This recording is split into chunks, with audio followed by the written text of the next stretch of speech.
Hello, and you're very welcome to episode 83 of The Fifth Court, a podcast on legal affairs presented by myself, Peter Leonard, barrister and mediator. Myself, Mark Tottenham, barrister and trust and estate practitioner. Good to see you, Mark, as always. And last week, you will recall that we had a fantastic interview with solicitor Kevin O'Higgins, a former president of the Law Society, amongst other things, and of course, a member of one of our best-known legal families. But not for him the trappings of, big prestigious offices and all that sort of carry on. He likes operating as a sole practitioner and, seems to really enjoy his work. Yeah, no, really enjoys his work. No, I loved that interview. Well, today we're going to take a look at problems which have emerged in relation to new legislation related to enduring powers of attorney. And this new portal that's been developed, it's kind of, this is absolutely fascinating stuff. A number of issues. I mean, I've heard this from a few solicitors that the old EPA system, enduring power of attorney system, was fairly straightforward, and now it's becoming quite laborious. And so Solicitors Growth are actually campaigning to get certain changes made. Big time. And we're going to have the co-founder of Solicitors Growth, Flor McCarthy, coming in, and he's got a petition underway. I think he's got 1,000 signatures. He's going to tell us more about that. And we're also going to be joined by a colleague, barrister David Byrnes, who has some personal experience in this area, well, kind of related areas. Exactly. I'm going to let him tell us about that. It's a really, really interesting contribution. But first, 3 cases that you have identified from the Decisis website. The first we'll start with is a tax case. This concerned a suspended sentence for a person who failed to pay VAT in the sum of €180,000. Was it too lenient to give him a suspended sentence, Mark? This is the case of the Director of Public Prosecutions versus Gargan, and it's a Court of Appeal decision of Ms. Justice Kennedy. Yeah, so it's a tax evasion case, I suppose. The offender it came to light because a VAT invoice had gone into the revenue, and they suddenly realised they hadn't received the VAT from the supplier. And it turned out that they had failed to pay 180,000, or he had failed to pay that. And although he had paid off most of it, there was only 16,000 outstanding. And the Circuit Court imposed a suspended sentence. And the Court of Appeal said that with evasion of that significance, that they had to impose a custodial sentence. So they gave a custodial term of 1 year and the remaining 2.5 years suspended. So he had to go to jail? Yeah. Even though he had paid back practically most of it. all of the money? Yeah. But 180,000 in the first place, exactly, Mark. Yep, shouldn't. Yep. That's exactly, it. Wow, yeah, okay. Yeah. Okay, so that's very interesting. Okay, next to asylum law and a case concerning a naturalised citizen who might have entered a marriage of convenience prior to the grant of citizenship, but now is a citizen. I suppose that's a factor in this case. So this is the issue here. Yeah. So, this is the case of S and the Minister for Justice and its decision of Ms. Justice Neil Rafferty. So what happened here was that there was that somebody who had come to the country, got married, then become a citizen. A question then arose retrospectively as to whether the marriage had been a marriage of convenience. And obviously that can be a reason to revoke somebody's immigration status. The question is, could it be challenged once the person had been granted citizenship? And that was an issue where the High Court affirmed the Minister's power to determine if it had been a marriage of convenience. It went to the Court of Appeal, and the Court of Appeal said that this was a matter of European law, and so they referred the matter to the Court of Justice. So we have to wait and see what's going to happen. See what the story is. Yeah. And is that in relation to the marriage of convenience, or as to the person's status as a citizen? Well, it does seem to me that this is to do with revocation of a residence card. So it looks as if it could sort of, be the fruit of the poison tree. You could be a non-citizen. Well, the suggestion is that if the citizenship was based on faulty information, should we say, and wasn't engaged in good faith. Absolutely. Yeah. That's a very interesting case. And let's see what happens down the line. Finally, to a case concerning money laundering arising out of the famous or infamous Northern Bank robbery. When was that, Mark? That's a long time ago. That is back in about 2005. Was it? Okay. Yeah. Around decommissioning, wasn't it? And all that sort of stuff. In this instance, the plaintiff was challenging a 2014 conviction for money laundering. This is the case of Cunningham versus Galvin, and it's a High Court decision of Mr. Justice Conleth Bradley. That's right. And so in fact, the plaintiff was convicted in 2009 and had the conviction set aside and was then tried again and convicted in 2014. And there was a forfeiture order made as part of the conviction, which means that they take whatever property and whatever you have from you. And he then brought proceedings much more recently to try and set aside the forfeiture order. And the judge understandably said, you've waited a bit long for that. And anyway, it formed part of the original proceedings. So it could have been appealed at that stage. And can you remember what happened originally? He was jailed, was he, at the time? Well, the particular issue here was the forfeiture order. So I'd be surprised if he wasn't, but I'm not entirely sure. All right. Well, thank you for those, Mark. That's really interesting cases there. So back shortly with Flor McCarthy and David Byrnes. Silence in the Fifth Court. We are delighted to be joined in studio today by two colleagues. Flor McCarthy, who will be no stranger to listeners to the Fifth Court, because we have spoken to him at least once before, and we've had a long involvement with Solicitors Growth. And we're also joined by our colleague at the bar, David Byrnes BL. And the two of them are here to talk about enduring powers of attorney. So thanks very much, both of you, for joining us here in studio. Very welcome. Delighted to be here, and thanks for having me, Mark. Well, great to see you again, Flor. And the reason we have you back is that you have been raising for some time now a number of issues in relation to the enduring powers of attorney. Isn't that right? Yes. And this arises from the assisted decision-making legislation, doesn't it?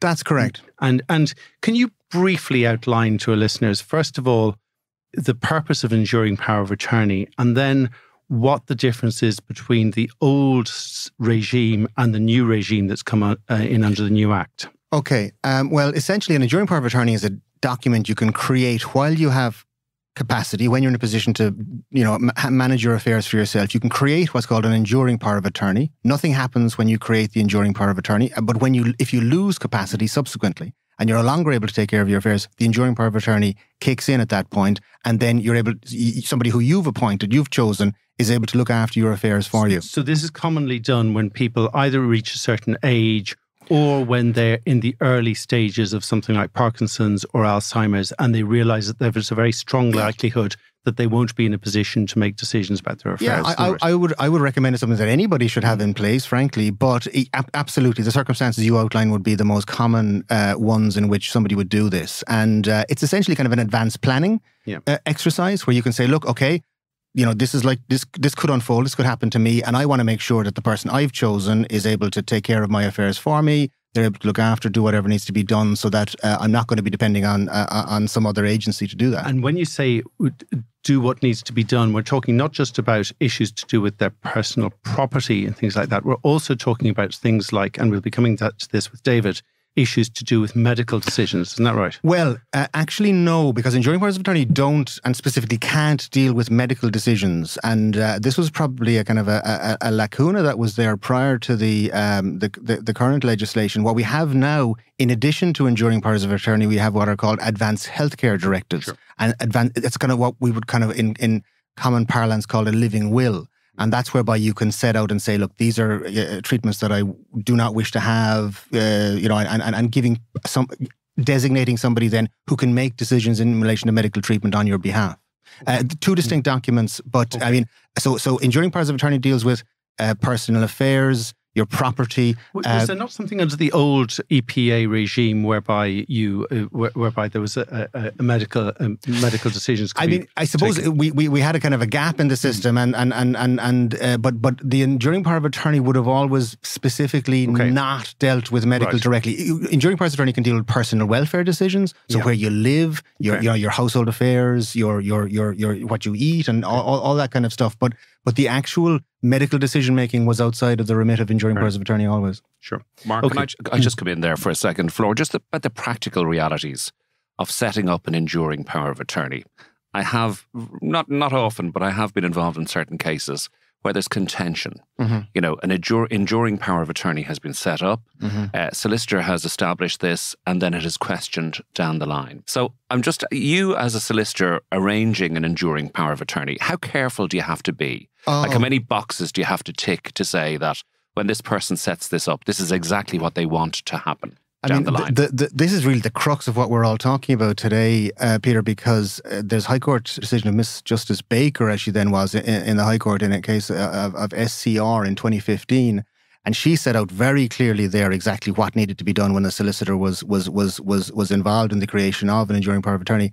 And it's essentially very, very extensive. We can't just look at this in a very narrow way and say, look, I'm just being asked to sign off on this piece of paper for the purposes of registering a thing. We have to look at the whole circumstances, the donor's affairs. Do they understand exactly what it is that they're kind of giving power to do?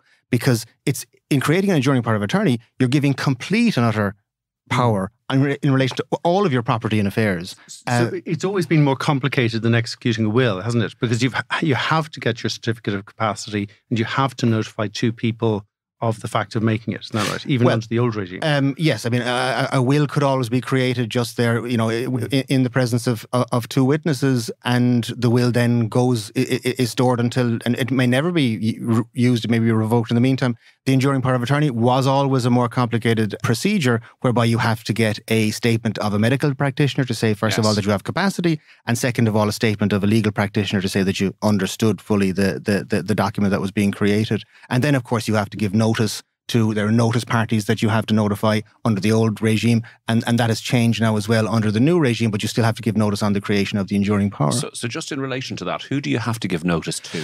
Well, under the new legislation, you have to give notice to any spouse or civil partner and so on, but you also have to give notice to all children of the person creating the enduring power. And there is no discretion in relation under the old system. You had to give there was a certain minimum number of people you had to give notice to, one of whom would have to be a spouse, one of whom would have to be a child.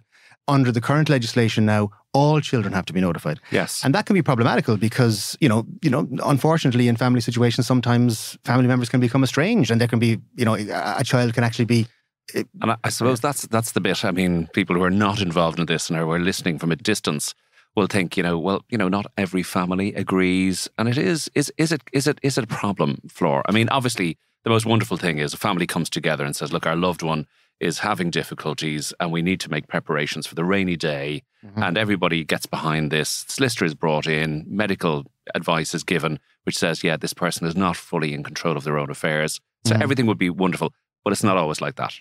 Unfortunately not. And I mean, oftentimes you kind of maybe, let's say, where there's one child who is estranged, or maybe, could be, there could be problems in the relationship, and the parents very specifically say, look, I'm creating it with a view specifically to avoiding a contention here, but under the legislation now, that person would have to be notified. You'd almost wonder if there isn't a constitutional issue here. I mean, you're entitled to your privacy, and yet you're being asked to notify somebody who you might have had a very serious... I mean, somebody could be in prison for assaulting their parents and still have to be notified of this. You've had that. I mean, you have unfortunate situations where parents have to get barring orders against children and have them restrained from coming into the family home. Unfortunately, there are situations where these are the old classic lacunae in the law that just don't make sense. But this is they a change have to be complied with. that has come as part of this, which is unfortunately unwelcome, I think, and perhaps wasn't really thought through. The other issue I'd like to ask you about, because I understand there are issues with it, is the DSS portal. Is that a problem? That is a big problem with the creation of EPAs at the moment. Under the old system, you didn't have to do anything in relation to the registration of the enduring power of attorney when it was created. Okay, so there's a two-step process. Under the old system, you created the EPA when you had capacity and you were able to look after your own affairs, and you only registered if you lost capacity and the document had to be called into force to be used. And so therefore, under the old system, we didn't really know how many EPAs were being created on an annual basis, because they were all being created, maybe most of them in solicitors' offices, and they were put on file, and they wouldn't actually be ever... Oftentimes, people would make an EPA and might never lose capacity, and please God, they wouldn't, and then the document is never used. So we estimate anecdotally from our analysis of speaking to colleagues is about 15% of EPAs that were created were subsequently registered under the old system. And under the old system, about 1,200 EPAs were registered every year. If you were to work that back, that would mean about 8,000 EPAs would need to be created for 15% of them to be registered and be 1,200. And because we know how many were registered under the old system. So roughly speaking, we think that it must have been about 8,000 a year were being created. Under the new system, the DSS was introduced in April 2023, the Decision Support Service. And in answer to a parliamentary question back in February, the minister responsible, Anne Rabbitte, said that 697 EPAs had been submitted for registration in the 10 months up to February. So that's in 10 months, roughly 700 of them were submitted for registration, whereas previously we had about 8,000 being created a year. So we've had an effective collapse of the amount of people who are creating EPAs. That's huge, isn't it? They're stark figures. It's chronic. And I mean, and if we think about it, I mean, to my mind, the rationale of the whole new system would have been to create a system where more EPAs would be created, more people would be aware of this, and the system would increase it. The problem is that they introduced, when they introduced the new system, they introduced an effectively mandatory online system. It's certainly a digital-first system. It's very difficult to do it anyway other than via the digital system.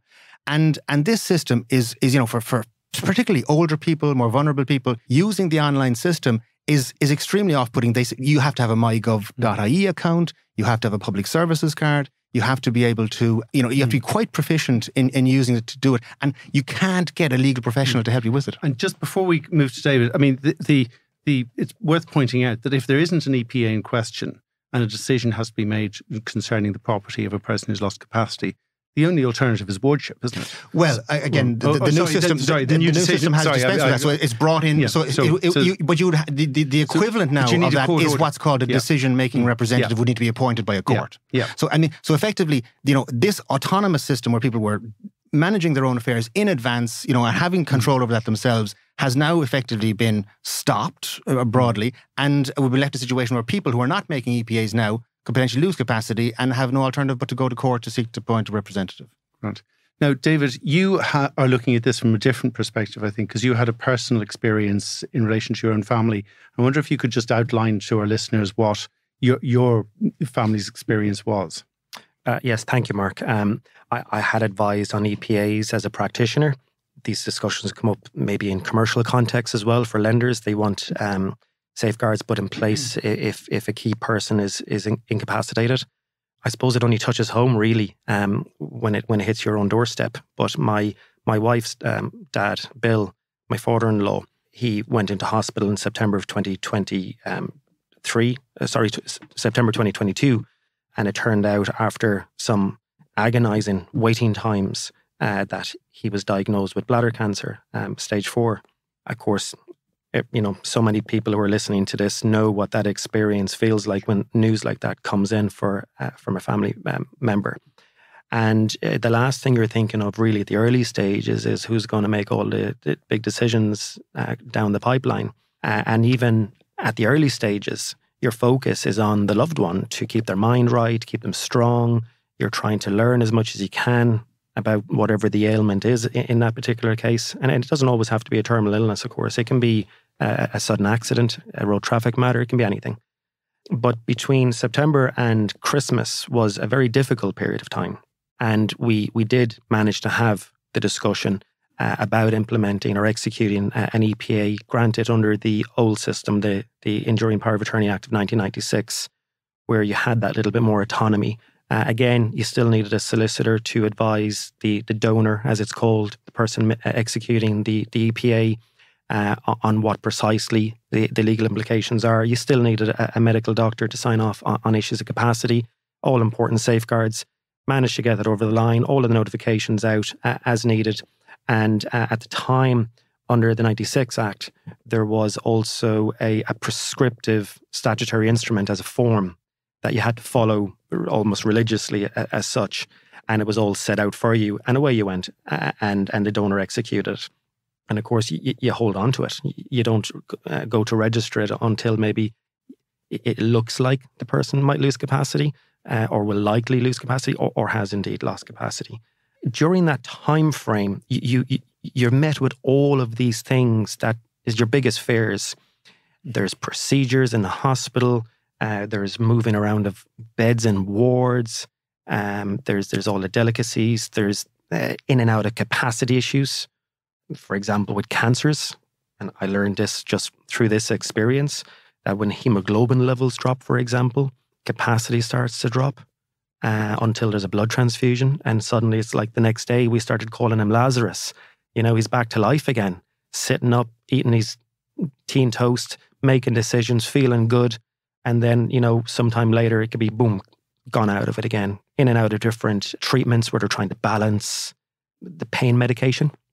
And again, that can be very difficult because capacity can go in and out of different states. So David, if I can come in there, I mean, you tell the story. It's a very powerful story, and I'm sure it was a very difficult period of time for you. So what do you do in that situation? So at the time, your father-in-law was capable of making decisions. Isn't that the case? You're having these discussions with him. He's about to go for very serious treatment. The treatment and, the progression of his illness, etc., may ultimately affect his capacity to make decisions. But at the moment, he's compos mentis. He's able to talk to you. So what's going on there? He's compos mentis. You're trying to sit and have these conversations with a man who has had all of his independence. He's 74 years old. It's no one's place to tell him what he should or shouldn't be doing. He's trying to come to terms with the terrible news. You're trying to keep it positive. And then all of a sudden you have to have the conversation about, well, maybe we need to execute this kind of document in case the worst happens. There's no way really to prescribe how a conversation like that can be had. It's very much down to individual circumstances, different relationships. It can be complicated, of course, depending on how the family relationships are. Extended family members like to butt their nose in. Everyone seems to know what's best at those times. Sure. As Mick McCarthy used to say, everyone's an expert. But like as Flor has talked about, the EPA legislation, it's slightly different in relation to medical procedures and medical treatment. Will you set out that distinction for me, please? Absolutely. Even under the older framework, the 96 Act, it talks about three things. It talks about welfare, property, and affairs. And what are they exactly? Well, everyone kind of knows what property is generally. People, I suppose, generally will also know what welfare is. But what's affairs? It's probably a mixture of, in my understanding of it, because there's no real guidance from the superior courts on this, it's whatever the person needs, and you're trying to make your best judgment on it if you're called to task either temporarily. Yeah, it's a very general term, obviously. Yes. It's very general. But then when it comes to like what Flor was talking about, what we'll call the end-of-life decisions, and that's a term that actually I came to be very much acquainted with in Bill's journey, is this term end-of-life. I was even a little bit wary about using that term myself, coping mechanisms having kicked in later at this stage. My wife and I speaking with our family members and even with Bill. It's kind of like, do you start using terms like that at this stage when you're still trying to maintain some hope? Because even come Christmas time, we managed to get him in with a very renowned oncologist who specialises in immunotherapy. And again, you go home and get your affairs in order, as the old terrible words that we all hate hearing, to suddenly there might be an ounce of hope. But what is it? To me, it meant whatever needed to be done. And when somebody entrusts in you the responsibility, which you must accept and sign your declaration that you accept and understand those responsibilities.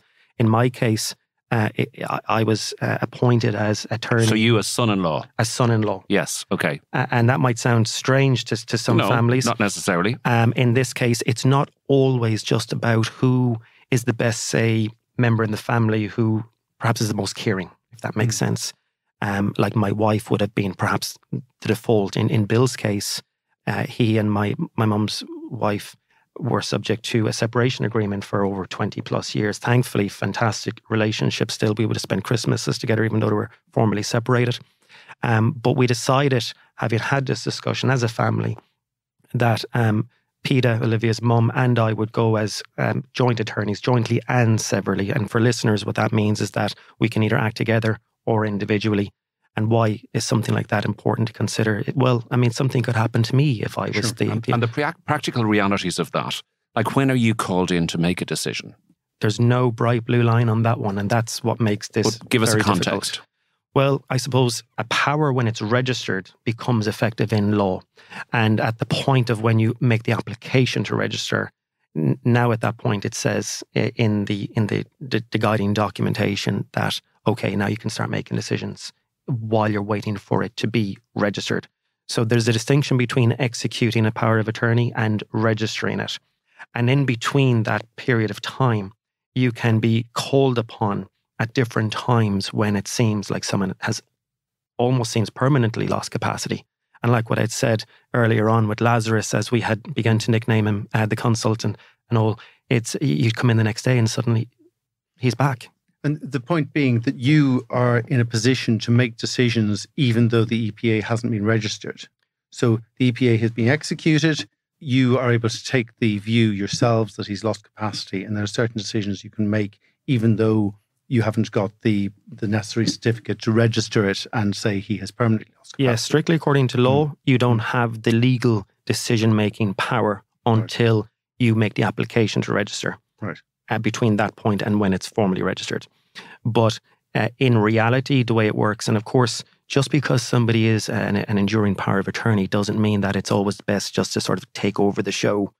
It's still important for family members in particular to work together, involve each other in the decisions, and when the family member who's affected, the donor, to try and involve them still and communicate with them. And it's a form of very delicate decision making, isn't it? Really, Flor. I'm going to bring you back in here in relation to this, and it's the kind of tipping point, isn't it? I mean, it gets to a point where, let's say, the person is like David's father-in-law, Bill, who was obviously very capable of running his affairs, and then maybe he's declining a little bit, but he's still capable. But then there is the tipping point where he's no longer capable. And it's you have to know when to come in, and it's very, very tricky. It's very, very difficult. And I think, and I just want to, really pay tribute to David for sharing this story here today, because, I think it's very helpful for people to personalize it and help to understand. I mean, because it really contextualizes what this problem is like. I mean, David talks about this, the continuum, and that kind of, there were days when he would be maybe very lucid, days when he wouldn't understand, and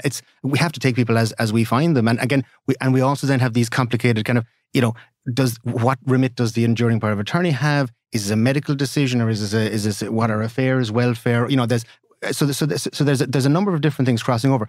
The critical thing, though, and the thing why we're here today talking about this is today, if you were wanted to create an EPA for Bill, 74, in hospital, having various different periods of lucidity, you would have to do it using the online portal. You would have to have if he didn't have a mygov.ie account, he couldn't create the EPA. I mean, that's what people are facing now today when they're saying, he needs to create an EPA. We need to do it urgently. And he's saying, well, where's his where's his public services card? He doesn't have one. He's never had a mygov.ie. He doesn't use a computer. And that's what the problem is now. This is the portal, and a solicitor can't go in and say, well, look, I've got a solicitor's access in here. I can set the thing up for you, and we can have it all prepared and ready, and then we can arrange to have it signed and executed in accordance with your wishes. That's just simply not possible. So as I say, as a result, the rate at which these documents are being created, and I mean, and the irony of it is that now we have, in addition to the situation, like David was working without the possibility of advanced healthcare directives. Now we have those, but we don't. But we have an EPA system that can't be created without using this online portal. So what we've done, we wanted to draw attention to this issue. To highlight it. With over 1,000 colleagues and others who are not colleagues who are. Sorry, when you say we, this is Solicitors Growth? Or myself and Martin Lawler in Solicitors Growth, we established a petition calling on the Minister for State, Anne Rabbitte, to fix EPAs. If people want to go to fixepas.ie, fixepas.ie, and they can sign the petition there. Over 1,000 people have already. And we're looking essentially for a very simple thing. I mean, there are lots of issues with this new system. As you mentioned earlier, Mark, we have a lot of concerns about the notification processes. I mean, we shouldn't have to notify all children. That's a statutory thing, though. I think that has to be changed. Legislative change will have to come. We have to get to that. But right now, the DSS and the state agency responsible for this could change the system immediately to enable it to be done. I mean, this it's not my area, so it beggars belief that an area that was well established in law, where you needed a solicitor on board, which is very sensitive, and you need the various different inputs, that has now all been cast away, and it's now a question of contacting a government website. You go to the website, but you still need a solicitor. You need a legal. But you said no legal advice. Well, you see, a solicitor can't go in on your behalf and log in, and set it up for you. You have to go in, do it directly yourself. Now, I mean, to actually log into the system, you have to use this MyGov thing. You have to get a message text to you on your phone. So if you wanted a solicitor to help you, you'd have to sit down together and actually kind of be logging onto the computer. What's the reasoning? I mean, I know I'm loath to ask you to explain something that you're highlighting as being problematic.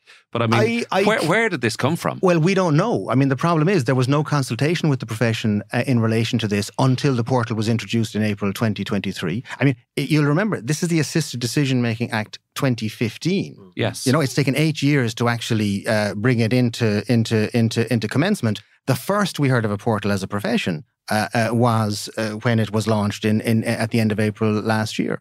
So there was no consultation in relation to it. But of course, the thing is, they still require a solicitor to underwrite the whole thing and produce a statement of a legal practitioner to say that the person understood what they were doing and that they understood the nature of the EPA that they created, that they understand that the fact that the EPA can be revoked or amended, and that the EPA was created without any undue influence, coercion, or anything of that nature. So the solicitor is being asked to come in and sign a statement kind of after the fact. The document has already been created. It's all been set up online, and the solicitor is presented with a statement to say, now would you please sign to say that all of this is perfectly fine. And the only way, the law study... Is it just that it's... And I'm sorry, I'm just trying to get my head around it. Is it just that the EPA is set up in the normal way by the solicitor? It's just that the individual themselves has to register it with this government department? The individual is expected to create the document themselves and then after without the involvement of a solicitor, and then go to a solicitor and say, would you now please sign this legal statement to say that this is all okay? Even though solicitors have for years been doing this and it's part of a routine.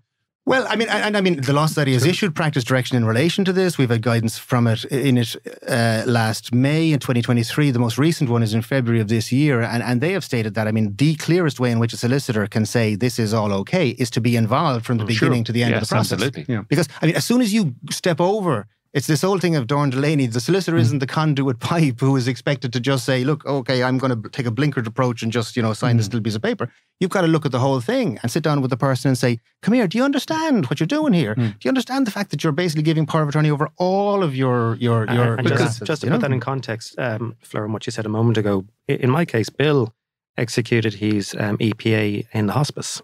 And that required, obviously, doctors are on hand who was able to assess capacity. But his independent solicitor had to attend at the hospice for this purpose. And that can happen in many different contexts. It might be the family home where the solicitor has to attend because the person so often is just not healthy enough to be able to get out of their bed and attend at a solicitor's practice. So I think perhaps there's a lot of good intention behind why we now suddenly find ourselves with this national database to be, with all of these EPAs registered in one central location. It sounds very convenient. It sounds very idyllic. But ultimately, I think there's unintended consequences. Why do we need a central database? I must admit, I did some research in advance of today to go back on the Dáil debates to say, well, where did this come from? We seem to have had a tried and tested system. It was relatively straightforward. There was a huge degree of autonomy, privacy.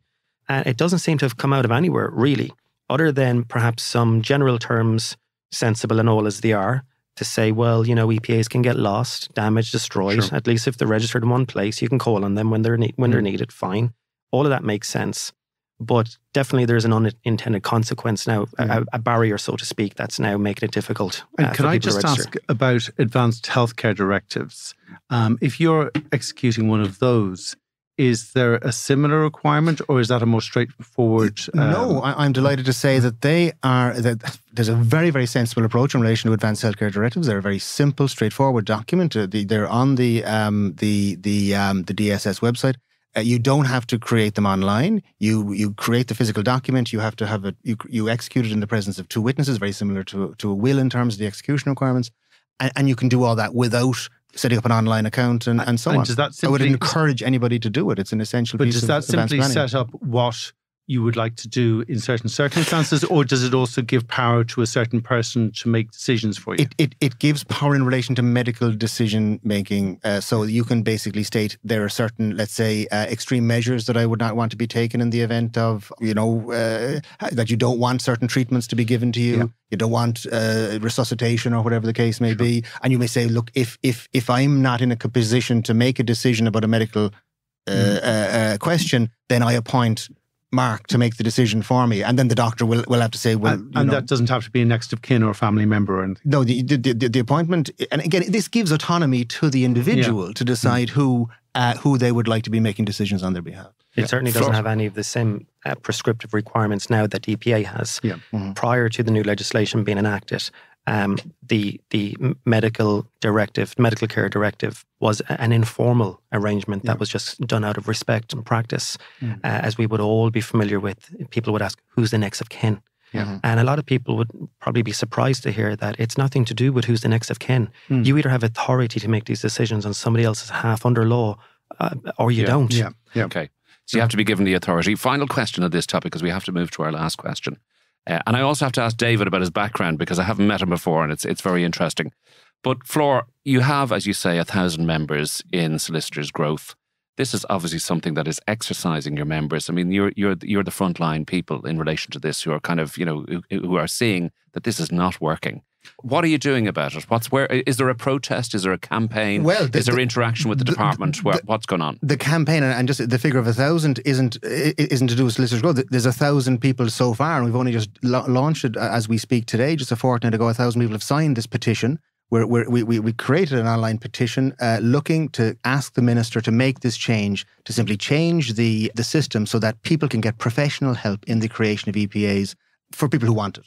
And what we're asking people to do is please support us. The current, where this goes from here remains to be seen, but the current protest is the petition, and we'd ask people, if this resonates with you, please go to www.fileA.ie and sign the petition. And that's the current we want to get the message across to the minister to say a lot of people are seriously concerned about this problem. I'm going to let you say that again. Give us the website again. The website is FIXEPAs, FIXEPAS.ie. And we would really appreciate the support of any of the listeners to the Fifth Court podcast to get this message across to the minister to say, we want this to be changed. Wow. Okay. Sounds very significant. David, I did say I was going to ask, because we brought you in the middle of the interview and we were talking about very serious matters, so I couldn't go back. You told me you previously worked in aviation. Is that correct? Yes. In my prior life, before taking up a full-time role at the bar, which I'm very much enjoying, of course, I spent a lot of my life involved in general aviation, so light aircraft. Flying? Flying, yes, one aspect of it, which has been a passion of mine for a long, long time. I started jumping out of airplanes at 16 years old with my two brothers and did that passionately for years, competed for Ireland in 2001 at the World Championship in formation skydiving at amateur level.